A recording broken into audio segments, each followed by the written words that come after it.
Hey guys, it's Blockchain Brad, and today I'm very honored to speak with NKN. That's right, it's the new kind of network. We have executives in the house today. We have Yambo Lee. He is none other than one of the key founders of the NKN network. We also have Bruce, another key founder, and a special guest as well, another key executive member, and that is Yilong Zhang. Thank you to all three of you gentlemen for being here on behalf of NKN. Thank you, Brad. So we are always happy to be back on the show. So you are like our family. We've been on your show the first time ever. We have a video interview with the world. So we actually did that on your show. And then we had an update about 3 or 4 months ago. So Right. it's very Bruce, happy to be back. Thank you so much also. And obviously you've been doing a lot. You again, Brad. Yeah, always good to meet you as well, Yambo. You're all very serious, much like me. We're taking the blockchain to the next level in a very collective way as a movement, as a group of people. And thank you also for letting me being part of that early conversation that NKN, had done the groundwork. They were doing the leading tech research and information, but now it's time to get real with what you've been doing lately. So let's start with you, Bruce. You are one of the lead speakers for NKN globally. Can you tell us a bit of an update for those who don't know? Let's start with a bit of the what. Just give us a recap of what NKN stands for and what you're all about. I think the biggest news is really related to an animal that came from Australia. It's koala. So we actually have some down the back of my house. Wow, that would be really cool. So I think we're destined to be on your show, I think. I think so. So Koala, the new release that happened yesterday. Yeah, that's a testnet version 0.5. So that's a major release. We did lots of performance and stability improvement. We rewrote the whole networking stack, which is 25% of the code base, and make it much faster, more efficient, and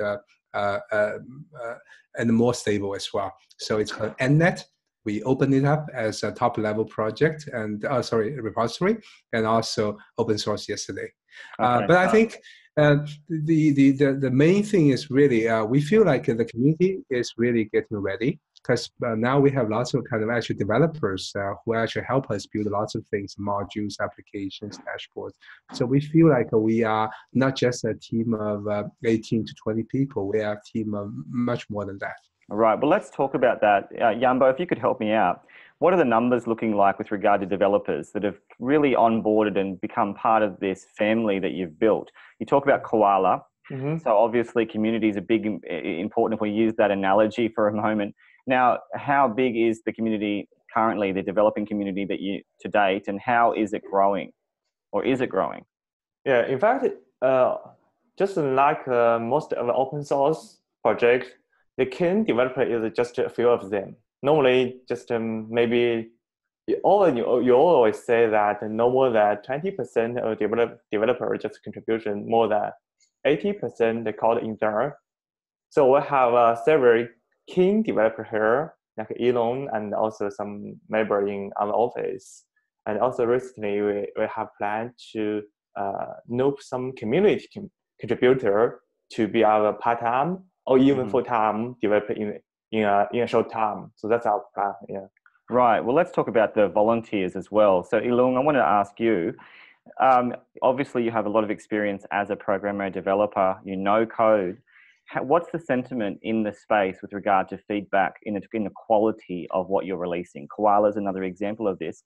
Are people giving you good feedback about the developments that are being released? Yes, definitely. So recently, people have been giving us a really positive feedback about how we decide to abstract our network layer into another repository that could be used by any other blockchain or other general project. And also, people are a lot of developers are kind of feel unexpected in a good way that it is very easy to develop a decentralized application on top of NKN, much simpler than they thought to be, because smart contract is to some people not that familiar with, but on NKN you don't need to interact with that. So people are giving us a lot of good feedback, and also people are helping us a lot because we're still in the pretty early stage. So there are lots of bugs or instability that we didn't realize before we actually test it out in the live environment, and try to find give us feedback on what kind of bug they have, and potentially what could be the cause or all those kind of things. We really appreciate that.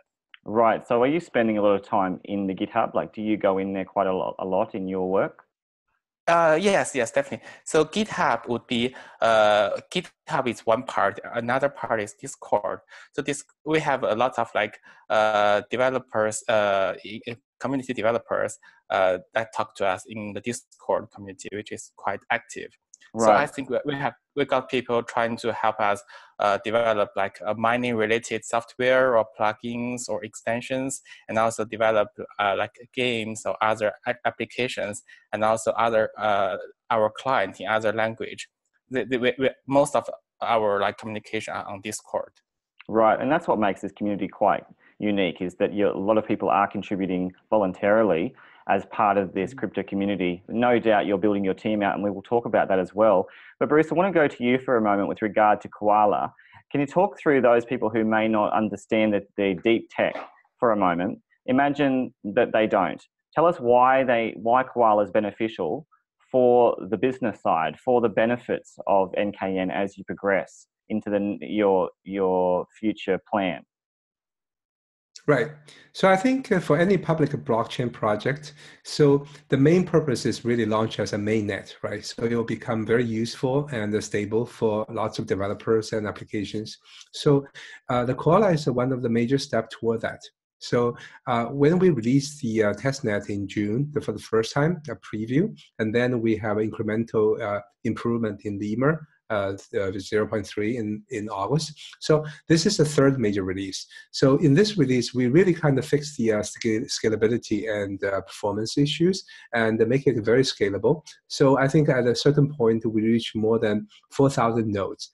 So if you give you a scale of 4,000 nodes reaching consensus, the Bitcoin Cash should have less nodes than that, right? So it's already at a level that it's already in a way, so it's a larger testnet than the lots of the existing projects. And also, I think the key thing is this will be not only very scalable, but very useful for lots of applications, like Elon mentioned. So for a game developer, so they don't have to understand the blockchain or smart contract. They can use NKN system to build the peer-to-peer communication. So we went to lots of hackathons, and quite often the people who use our SDK win the top prizes. The reason is actually they don't even notice it's blockchain underneath. So it's a much better kind of peer-to-peer communication network that is on blockchain. But for application development, they don't even have to know there's a blockchain behind it. So that's kind of the thing. So fundamentally, sorry to interrupt, but what you're saying is that sometimes, even though the technology is invisible to the applicant or the person that's using it for a hackathon, as you mentioned, what matters though is the quality of it. So what you're alluding to is the success in the hackathon is not just because of the skill set of the participant, but it's also the quality of the product or the blockchain that they're using. Correct. Yes. Okay. So Yambo, in that respect, I wanted to talk to you about the trilemma issue, because obviously you know a lot about the technology, but you're successful in the TPS increments and improving the scalability. But is that at a cost to security, for example, or decentralization? How are you going to solve those serious issues as you move forward, particularly given that you're really focused on communication, you're really focused on building out this network? Mm-hmm. Yeah, that's what I just want to mention about it, is that just alone, we're already testing the testnet for a long time, and there are already lots of nodes in there, and sometimes it's over 4,000 nodes in there. So we think about that. We NKN could be provide the new IP for the decentralization internet. What that means? You know, normally we have some IP for our devices, but the IP is fixed. That means if you move from one place to another place, the IP cannot go with you. For example, you have your devices in Australia, but when you go to, for example, in US, the IP always changed. Right. Let's think about that. If you just provide or set up a server in compute, when you move from Australia to US, the people cannot access you because your IP address changed. Yes. So, but in NKN network, you have a unique ID. The ID is the associate with your public chain, public key.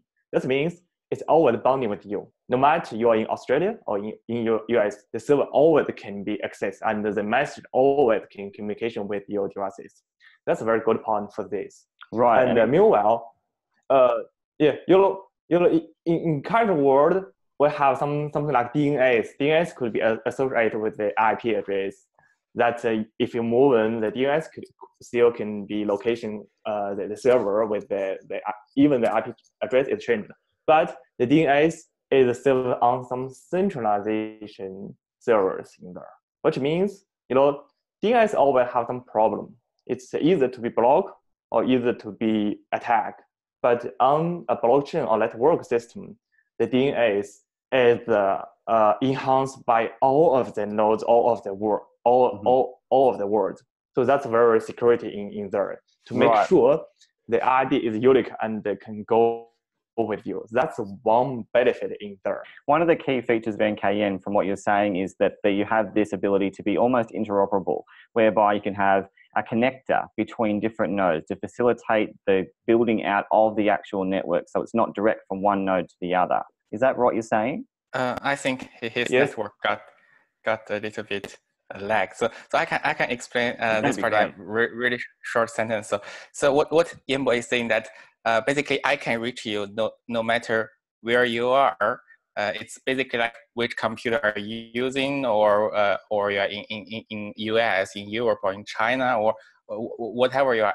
As long as you have your key pair, like public key, I can reach you. So basically it's an identity rather than just a address or location or so. So it will be really useful for applications. So Ilung, let's talk about that in the context of applications. I want to talk to you for a moment. Now, give us some examples of use cases.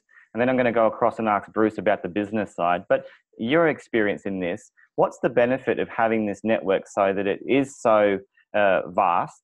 It means that, as you said, it's transportable. You can move around. It's a mobile system now. You can be global and carry your NKN identity wherever you are. But what's the benefit in terms of applications, for example? And can you give us some examples of ones that are actually happening on the blockchain? Okay, yeah, sure. There are two benefits. There are two aspects of benefits when we talk about it. So the first one is if we are thinking about the smart contract, then there would be a very obvious benefit that all the data transmission does not need to go through the chain. So it's purely off-chain so that it can reach you in just a millisecond level latency. So basically, for the example is that there's a game called Space Cat. It is developed on top of like NKN network, and all the data are transmitted through NKN. So you will find immediately that it's a real-time game. Like players shoot at each other, and it with almost no latency. So it feels like a regular game you are talking about, and that would be the immediate benefit because it achieves like real-time information exchange. I see. And I just want to jump in there. What's exciting to talk to you again, and obviously we do updates consistently, is when we first spoke, we read about these things. We literally read in the white paper, low latency, high throughput. And I've read that time and time again in many, many white papers. But what you're saying now is you're providing the proof. And that is really important because that translates then to things like games. So talk us through some of these examples of the application of the high throughput and low latency. Exactly, that's a very accurate term. And in addition to low latency, high throughput, we have another word it's a scalable. So basically, what that means in a traditional blockchain project, when you talk about bandwidth and latency, when you talk about throughput, the throughput doesn't grow when there are more nodes in the network. But we provide the off-chain communication so that when the more nodes you have in the network, or the more mining nodes you have in the network, then the more capability the whole network becomes, which is really what we want for like a world-class low latency network. Makes a lot of sense. Now, Bruce, I need to talk to you about business. So put your business cap on, let's go. Talk us through the business developments. I want to hear about all your partnerships that you can tell us. Tell us about all of the onboarding of any applications that are coming on since we last spoke. Let's go. The seatbelt's on. We're in the the front seat, driving forward, talking all about business. Okay, so actually we summarize into three categories. We have the B2B, B2C, and B2D. So to B is the carriers, the mobile carriers and the service providers. So still under NDA, so I cannot name names, but I can just say, like in the US. Hint as much as you want. Right. So in the US, we are working with a cable company on the IoT use case. That is actually for a smart city, like, for example, parking meters and etc. So we are in the proof of concept phase. And then also in the US. Is that a smart city in the US or in China? Yes, smart in the US. Is it the first one? I haven't heard of many smart cities emerging. So is it the first one to hit the US? Not the whole city, but it's a use case for smart cities. But it's limited to the parking meter, smart parking meters. Okay. Yeah, it's in the US by a cable company. So that's as much as I talk. And then we work with two European carriers on edge computing. So how can we run the NKN nodes in their like a localized data center, not like Amazon, Google. They have like a very centralized, but more closer to the customer premises or customers to people's homes, like mini data centers that the mobile carriers have been building very close to their base stations. So that's in Europe. Maybe two of the largest European carriers. So these ones we are in preparation for proof of concept in Europe. And then in Asia Pacific, we are talking to one of the biggest carrier in that space. So they have a special use case called international roaming and billing and settlement.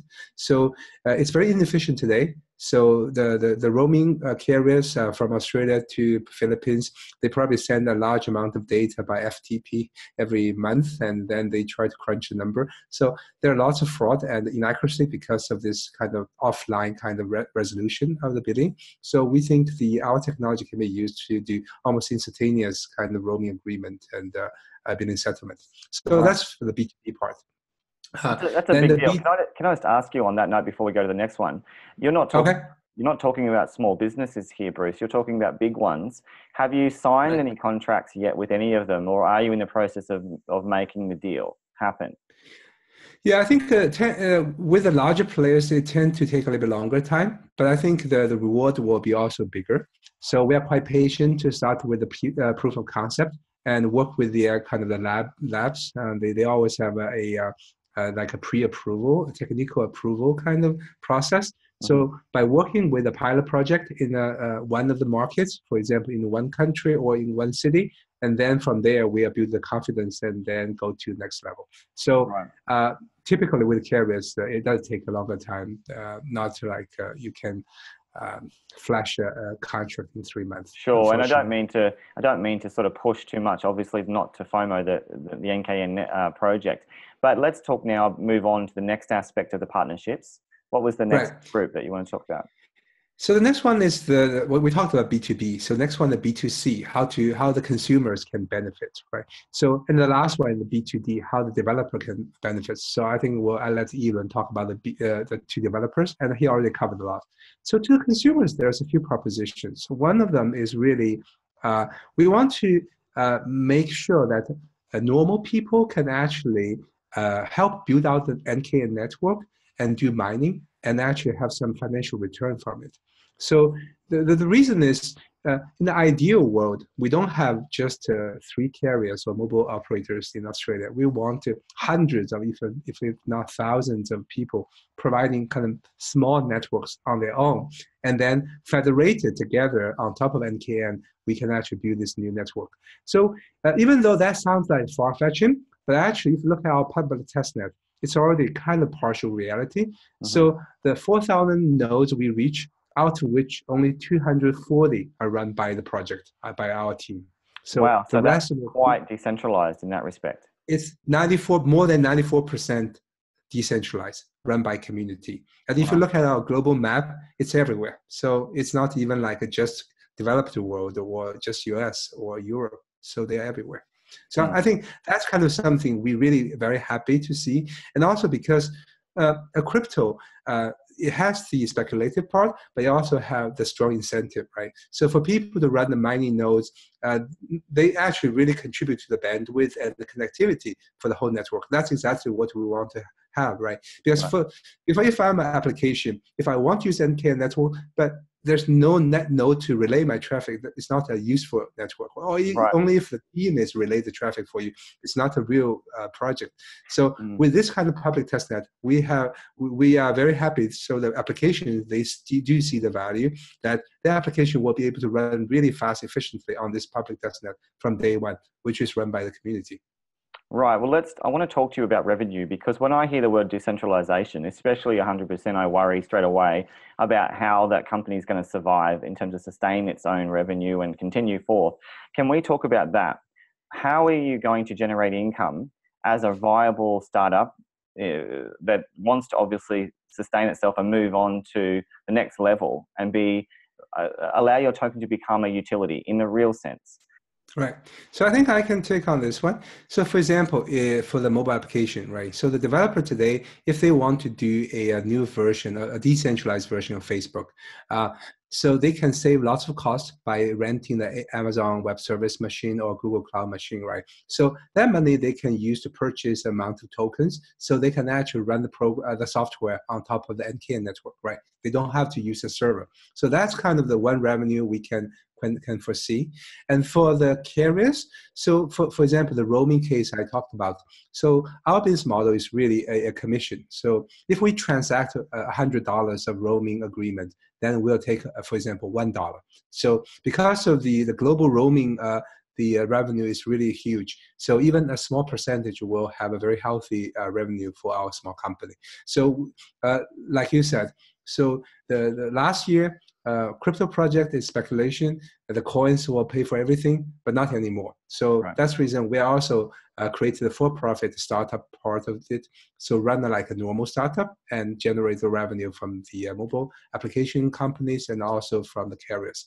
And some of the carriers, when we do proof of concept, for example, the smart city, they're going to pay us. So it's not a lot of money for the proof of concept, but that's kind of the way we are going forward. Right. I want to talk to you now, Yambo, with regard to the talk of securities, STOs as they're known, in relation to the debate going on right now about whether or not it's a viable, or worthwhile process, or to shift some of the ICOs perhaps into an STO landscape. What's your position on securities themselves, given that, as we've been alluding to, there's been a lot of speculation last year and not a lot of interest necessarily in the true utility? Yeah, I think currently, because the government and some legal requirement, we have to define our token as a utility. That's what we have to do, because exchange or government requirement, only the utility token can be listed or can be transferred. But they still have no clear picture about how the security can be handled by the exchange now. So we have no plan to assign some property of security property to the current token. But that's possible if it's just a legal problem, because for any token it can be assigned any right in there. If you assign any right in there, it's somehow some kind of a security token. But that's just your legal problem. If that's open, we'll consider about that. Right. But if that's forbidden by any government, we cannot do it now. But so right now, I think it's open. Yeah. So right now, and I'm sorry to interrupt, but right now you are a utility. You're staying as a utility. Can I talk to you about governments, Yambo, as well? Again, I'm not doing this for the FOMO, but I just want to know for sure, are you talking at that level at any way? Because obviously you're talking to enterprises. Bruce, you've mentioned some of those. But what about the bigger sphere of government?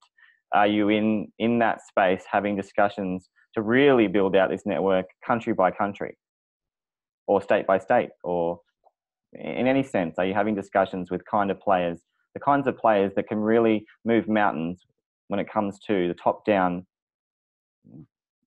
business? Yeah, currently, especially in our country, we are discussing with some vendor about how to utilization the NKN network with the business. For example, it's not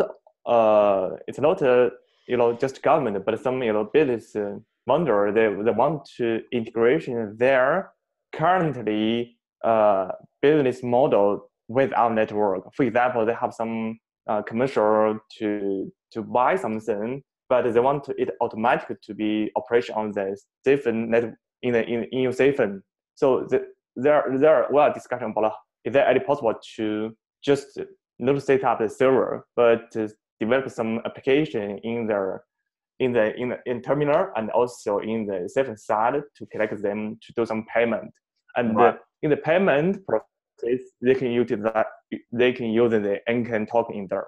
So that's some possibility we are discussing and also ongoing. Okay. Now, it sounds very safe what you're saying. So I wanted to ask you, Bruce, let's get really clear on this. Bruce, talk us through, do you know any specific discussions or points of interest from any country government standpoint? You know, we've talked about some of the businesses, but do you know of any that you can sort of consolidate what Yambo is saying?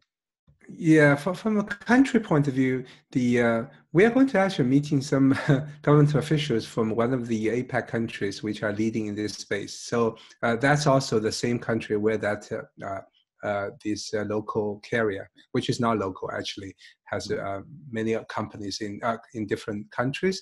So that is actually, we are starting. So actually end of November, there's a delegation coming to San Francisco. So we are already scheduled meeting together with the carrier from that country. So, and also the country's ministers for that one. And also it relates to some of the roaming kind of use cases, especially in the APAC area. So I would say quite likely like the Philippines or Thailand could be kind of the entry point because of the infrastructure and also the low income versus subscription cost. So I think that could be my kind of bet could be the potential adoption. I want to say another thing as well. So the telecommunication infrastructure project or TIP. So that's actually a project funded by Facebook. So really want to solve the next billion user problem. So how can we get the connectivity to the next billion users? So we're actually active in the TIPS, the organization. We participate in the summit and also we are in 2 working groups. So our idea is really, they are mostly focused on open source hardware and software for the cell phone towers and the equipment. But our incentive is really put an economic model behind their technology innovation. And then instead of giving the poor countries a grant or just a donation to build up a small village, but actually let people actually have a sustainable, self-incentivized kind of build out. So that's, I think, we will make meaningful impact to many more of those kind of underdeveloped countries. Right. Well, 2019, if we fast forward a moment in that context, do you foresee a lot more discussions with other governments? Since you are giving us an example of one, you haven't told us who it is, but do you foresee, given the allusion to the potential for the developing world, do you think that NKN's really going to make significant gains and make serious strides in these regions next year? So I think we typically don't rely on government to make technology or business innovations, yeah. Right? So, but I think what we will work with them to make the regulation kind of environment more friendly to innovation in technology business. So that's, I think, the reason why we engage with the government. But I think we do see there's a competition between some governments to become the more innovative or more open society. So I think that's how the level we will work with. But I don't think building out NKN with the government is the right approach. At least I don't see it. All right. Well, let's probably let's more talk, from, yeah. Well, let's talk about enterprise then. Perhaps the wrong terminology though, Bruce, because I have noticed in discussions that you do tend to focus as a network on those developing regions. So let's talk about that in the context of those telecommunication networks in those countries. Do you expect that that's where the real growth will happen first for NKN? Since you already mentioned the Philippines and other regions of the world where low income, high need, do you think there's a huge potential next year to build it out there first and then grow globally? This is one of the use cases we have been working on. So for example, we have already prototyped a Wi-Fi access point or home router that can run our full node, right? So why we want to do that? So kind of use case is really a local carrier, for example, in Thailand or Philippines, can take that access point and give it to their subscribers and say, now, instead of paying $10 per month subscription fee, now actually this one is also NKN miner building, so you can only pay $5 or even free, right? And then underneath, because of all those node generating mining reward and NKN token, so we can actually subsidize those build outs of the network by the mining reward from the NKN tokens. Even though it's not a lot of money, but then people have done some calculations. So for the kind of $5 to $10 per month, I think is still kind of a good money for people in that area. Absolutely. Well, one more thing for you, Bruce. You speak so eloquently about everything that is at NKN, but now let's talk about exchanges. You're still on the initial exchanges, even to date. Tell us what's going on and what's the plan with regard to the next wave of exchange release plans. Okay, so first of all, the exchange is really our first priority. So we're not saying it because we work on it every day, and it's our highest priority from business point of view. So it's not like nothing happened means we did not do anything, right? But of course, people see what you achieve. So when we look at what exchange to go for, we typically look at the two criteria, right? First of all, does this exchange have the real volume? Does this exchange have lots of users, right?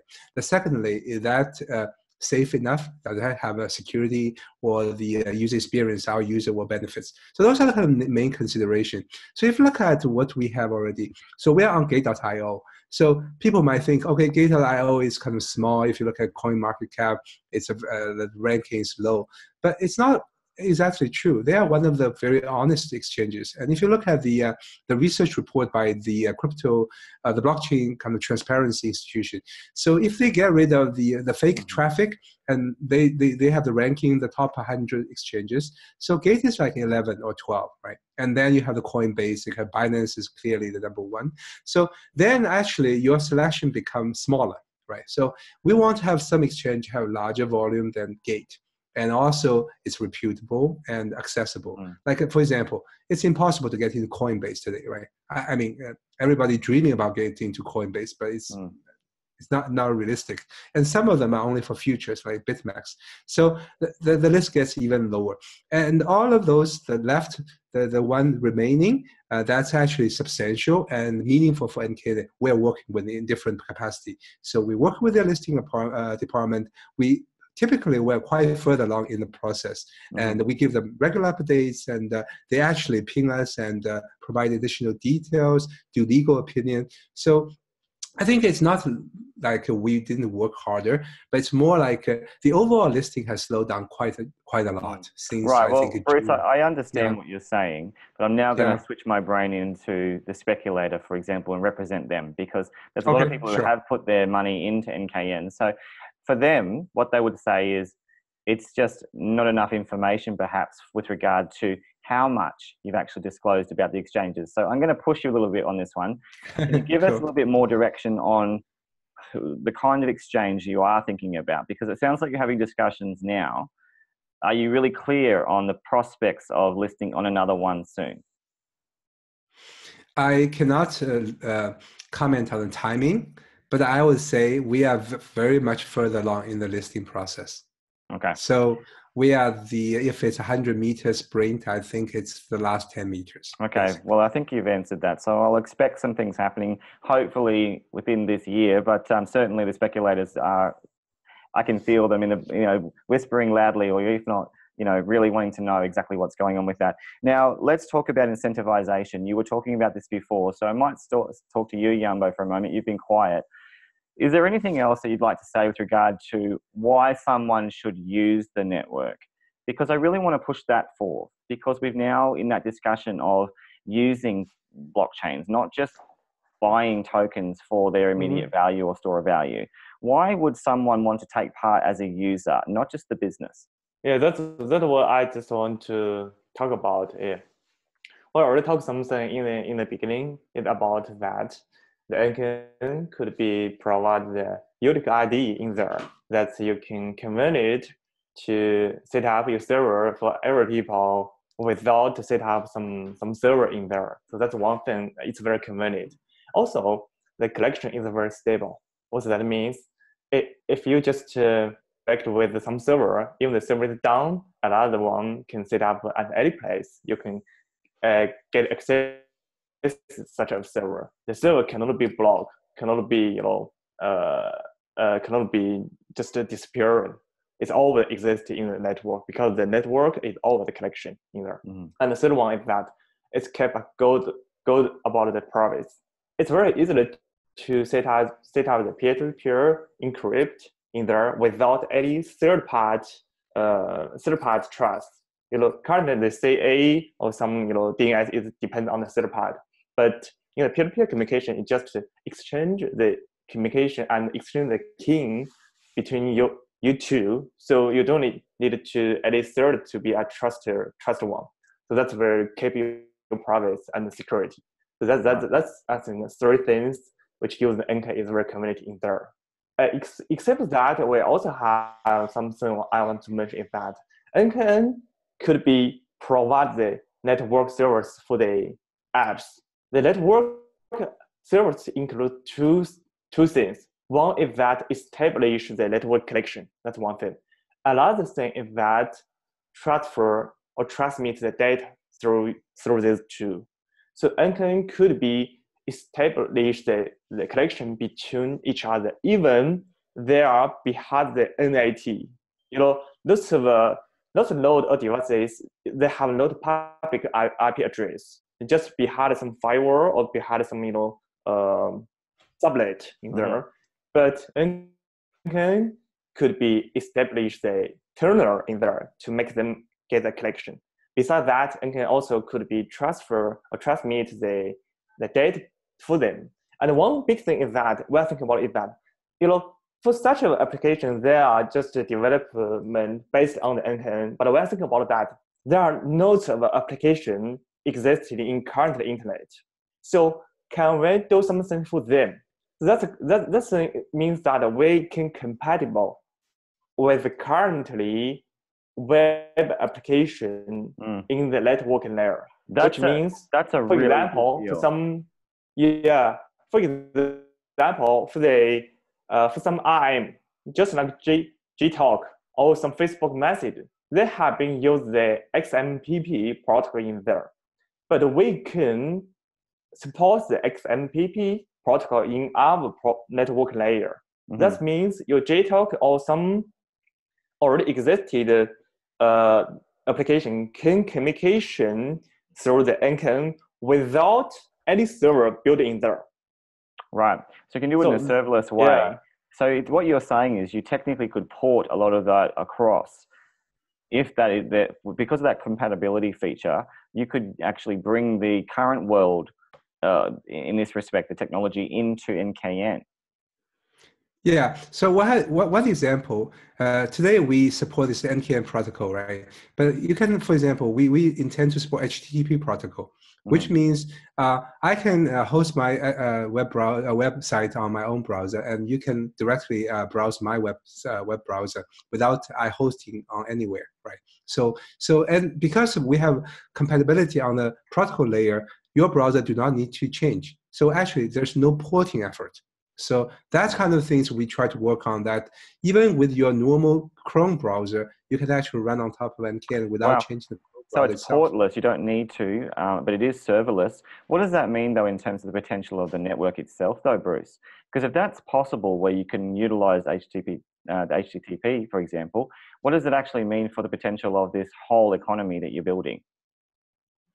I think that will be, so it will be very few of these internet giants anymore, because if not only, it's most of the application today is built on the web technology, right? So if you do not need a centralized server for those web applications, then everything can be run peer-to-peer. So that's actually, I think, the reason why we double down on the product for developers, because I think this is something actually can catch on really fast, and because it's so easy to port or to adapt to this to the NKN network. Well, Bruce, in that context, to your knowledge, are you the only one in the world? Because at one stage when we were talking, you were, but are you still one of the leading sort of initiatives to do this in a decentralized serverless way, to build out this telecommunications network peer-to-peer as well.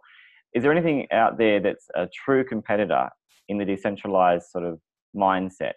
And are they evidenced with regard to GitHub, and are they proving beyond a white paper? So I think there's a few other projects that's in the similar space. I wouldn't say 100% overlap. So I think Elon can also talk a little bit more. So like a mainframe and Substratum and IPFS is even to some extent, because with so I think they also have, they typically have a more specific use case in mind. Like a mainframe is really about a VPN use case. Same with Substratum. And for the IPFS, is really about the web traffic. For us, it's a little bit more neutral to a particular application. We are more on the internet level, right? So we try to see, we start with IP. So get a connectivity between the nodes. And then we can start from there, we can say, okay, we can add HTTP support. Then we have a decentralized web. If we support the FTP, then we have decentralized FTP server or streaming service. But those are really kind of enabling for different applications. In a way, we are maybe half a layer lower than those projects. But you can feel free to elaborate on this point. Okay, absolutely. Yeah, sure. Ilung, go for it. I'd love to hear from you what you think about this. Okay, so I would start from, okay, so let me take one step back. So I think the logic here is that the end user, wouldn't care that much about whether this application is running on top of blockchain or decentralized or centralized. Right. What they care about is like the performance, user experience, privacy, all those kind of properties. It's a matter of fact of what kind of benefit can we bring to the developers. If developers all choose to use NKN, then end user would kind of become the NKN user without actually being like noticed. So a lot of our efforts, including Yanbo and Bruce just mentioned, are focusing on how can we benefit the developers. So from the developers perspective, if I want to, let's say I'm a developer, I want to build an application, I actually need a lot of components or stuff like communication, like database, server, client, hosting, all those kind of stuff. So each we see a lot of including NKN. So there are a few companies each trying to do one part in this large space. And actually, we believe that the future is not just one giant company like NKN rules them all, but it's more like a combination of a lot of like services and the components, so that a developer can take a usage of each part and whatever they need to build a complete application that would be usable and widely adopted to the end users. Very well said. So I want to ask you this: if that's the case, what are you doing, NKN, to really attract the interest of the developer, and also talk about it in the context of global regions? Are you focused on hubs, for example? Are you representing NKN in those regions? I really want to know at the grassroots what you're doing to build this kind of developer community properly. Okay, I can give you an example. I'm not, so I just come up with this example, so it may be inaccurate, but what NKN is actually trying to do is deliver content. So the first thing NKN is to do is to deliver content from one point to another point. So from one person to another person. So I can give you, so as a comparison, what IPFS does or the Filecoin does, is to store that piece of content there. It's like it's like a storage, so that when you need, you can take it. And if you don't need it or you want to change something, you put it back. So it's like we build the road and the car, and they are like the garage, and well, I'm not sure it's a good example. No, it's a good. I understand what you're saying, though. You're the highway, essentially. Yeah. But where? So if you if from another perspective, we are more towards like the dynamic content, because it's like this meeting, all the contents are generated, so there's no static content to be cached or to be stored. So it will be ideal to use NKN for like the transmission. And another thing that NKN can do is it's like a service discovery or on a higher level, like information exchange, but for more concrete case. It's like a service discovery and exchange. So for example, if I want to play a game, then I can create a room and send it to like the NKN network. And other players can see the list on NKN. On NKN network, and then you can like exchange information through NKN and then can play with each other. So so it's on the higher, very, very high level, it's more about information delivery and exchange, but to be more concrete, that's what we are doing. Yeah. Okay, so Brett, I can take your question about the global reach to the developers. Okay. Right. So we have actually been carrying out hackathons in 3 continents, in China and APAC, and in Russia and Europe, and also in the US. So those are kind of the 3 regions we started because we have the manpower in these areas. So those are the one way to reach the top of the developers, the application developers. And the other way is really, like Elon said, we don't believe that one project will rule it all. Right. So we are actually in the works. I cannot talk too much because it's upcoming. A few really high quality projects, each provide one component that a developer needs, and then put together, then will become the API for the future of applications. Right. So you are networking. And what about other blockchains as well?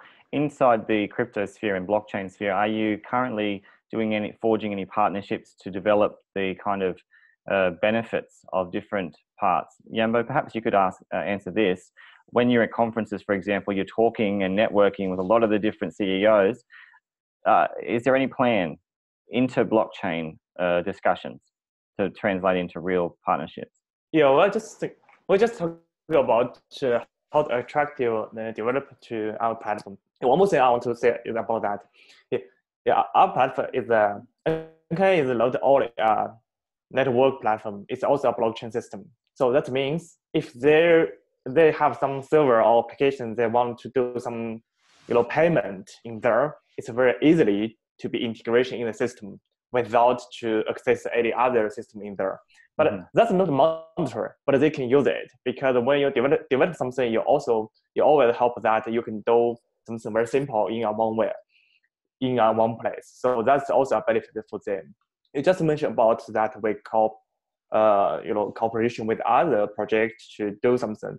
One thing is I want to say is about that with the IoT. IoTeX, we have been doing some research in the IoT world. That means how to set up the collection for all the IoT devices to make them collection and exchange between them. I also do some control in there. That's very useful, and I think it's a durable solution to utilization, both the network and also some blockchain feature in there. Right. So can we expect also something to happen with regard to specific IoT related blockchains with NKN? Oh, Brad, we already announced a partnership with IoTeX, another blockchain project. Okay, so in the IoT space, yeah. And we announced a partnership with Portal Network, which is doing naming service. So instead of this very long address, we can say brad.nkn. So basically it's like a blockchain name service with Portal Networks. And also we announced a partnership with DXChain. DXChain is working on the decentralized computing and storage. And there are more coming up, like the initiative I was talking about. But we do work with quite a few blockchain projects to have the partnership. And there's more coming up as well, Bruce. But I wanted to ask you, how do you move on beyond what we often see is superficial announcements? And I say that sincerely because there's no way for someone in our position to verify that. How can we verify the value and the depth of these partnerships that you've established?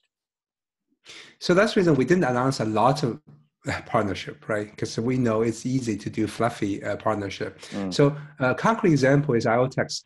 So we put together actually a home automation demo or proof of concept that is actually done by Elon and some of their engineers. So we showcased in the TIP Summit in London about 2 weeks ago, and also that will be kind of a smart home solution. So it's actually working both on the technology level as well as on the kind of production level. So running on both testnet, and so the smart contracts come from IoTeX, the network connectivity, the P2P come from NKN. So it's not just about a paper. So it's actually a concrete thing, and we actually have a kind of a showcase in a suitcase that we have assembled a few sets and to go to different trade shows, and hopefully we'll land some deals with that as well. Absolutely. Well, it sounds like you've been busy. Ilong, do you want to add to that with regard to? Yes, I want to add a little bit. So in short, we kind of tend to do something first before we announce the partnership. For example, with IoTeX, we actually did the demo before we announced the partnership, and same for the Portal Network. We integrate NKN client with their Kaizen platform before announcing the partnership. So essentially what you're all saying, gentlemen, is you're the real deal. You don't like to FOMO. You don't want to go and announce things, as you said, Bruce, for fluff, but you want to make sure that it has genuine value and value add for NKN. So that's I think, really reflective of the approach you've taken, because sometimes your focus is on the technology. You're all working diligently, not always speaking in the public eye, but this is the thing I do want to ask. What about the strategies to inform? What are the different social media streams that people can access the information from? And do you have a team that's building with regard to delivering information? What's the strategy to give us more qualified data on your development? Yeah. So right now, our main social channels will be Telegram group. We have the English group, and we have the Chinese group, and also the news announcement channel. And we use Twitter quite a bit for instant announcement. And increasingly, we are using Discord for the technical community, the mining community, the development community. So Discord is probably the most active right now. Then the other platforms, we do Medium for blog posts, but that's probably the frequency will be once or twice a week. And LinkedIn to less extent. So we do have a small team working on that. Actually, we recently expanded that team in China as well to not only look at the how to marketing the message, but also how to sell the solution. So more towards the marketing and sales instead of just marketing. So, so I think that's kind of a slightly different approach. Is we don't want to spend too much dollars on the kind of fluff, but I think once we get onto one of the larger exchanges, we might kind of double down a little bit more on the marketing efforts, so the awareness support. But for now, I think we want to have a more concrete marketing plan build on the real development on the product, as well as more toward the sales as well. Right. Well, to finish off, gentlemen, I wanted to ask if all three of you could just add one comment with regard to your sentiment about NKN, whether that be your mission, your vision, anything that you want to say really to address the community, keeping in mind the people are focused on hearing about your value. So Yambo, could we start with you? What would you like to say as one final address to the community that you feel is very important, that perhaps we've missed, or that you just want to add that's important for NKN? Yeah, I think currently the most important is that we can make the real decentralization NKN network. That means we need to co-work with the community developer and the community miner to set up the NKN network. Because for a peer-to-peer network, if you have not enough nodes in there, it's nothing. We have been doing the peer-to-peer network for a long time, but the most thing important is that then enough port in there. The port is not set up by yourself, but by the community member all over the world. So that's the basic infrastructure to make sure to make all the things we just said to come true. That's very important to do that. So currently we are thinking about that. We do the better product and co-work with all the miner and all the developers to deploy the NKN network as not as it can be. Right. So that's one thing I want to. Thank you very much, Yambo. So besides that, mining is really important. Yeah, still one more thing is that I just see that some people say I'm not very active currently, recently in the GitHub or in the Telegram channel. Yeah, that's some reason in that. as a CEO, there are lots of things I have daily work to do. So I have not too much time to talk in the Telegram or in the Discord, but I always keep eye in there to hear the voice from the community, because it's very important for us to know what our community member and our investors think about what we should do and what do they want. Yeah, I always hear about that, but always I can make sure to reply them in time. And also I will review and make the design of every code change and the patch with all the team members like Elon or other developers in there, instead of just sign my name in there. So that's also still priority one task for me and for all the NCAN team. Right. So you're really active, and what you're saying is you need a bit of a break, because obviously there's been a bit of pressure on you to be in that Telegram, but you are very busy with the leading role that you do have, and I'm sure people would understand that, Yambo. And what about you, Bruce? What would you like to say to all the believers or the people who want to be users of the NCAN network? What's your final address for today? Yeah, I think in the bear market, and when there's lots of pressure on the token price, so what we always say is, well, so we sometimes we take a little bit shorter term pain, but we really do the right thing. We don't want to spend lots of effort to do the short term kind of method or tricks just to give something a boost, or no just pump and dump. Yeah, so that's the kind of belief of the team. So we believe it doesn't matter what's the market environment. If you're doing the right thing, that actually solve a problem or has value, eventually it will actually the community or the market will appreciate. So we believe we have a good technology. We believe we are solving the right problem. So it might take a few more months, become something really obvious. The world might pick up, but we are ready to take this short-term pain and for the medium to longer-term gain.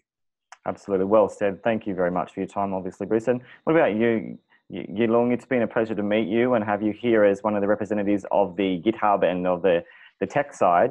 What would you like to say on behalf of that kind of community in NKN? So I want to say that I will try to be short. So I want to say that we will try our best to become the indispensable network architecture and the foundation for all decentralized applications, and that's what we are working very hardly on. Well, you couldn't have finished it better. That's a big picture statement. You want to be a really robust architecture for the future, certainly in a decentralized frame. So thank you, gentlemen, for your time. It is the NKN network. It is the new network. It's something that you need to know about if you want to know about communications, if you want to know about true ways to take your ID, to be able to have that mobile wherever you are in the world. This company is allowing you to do that. So thank you all three of you. Continue on with your tech, continue on building, and we'll talk to you again in a few months. Thank you very much. Thank you, Brad. Always a pleasure. Thank you, Brad. You're very welcome.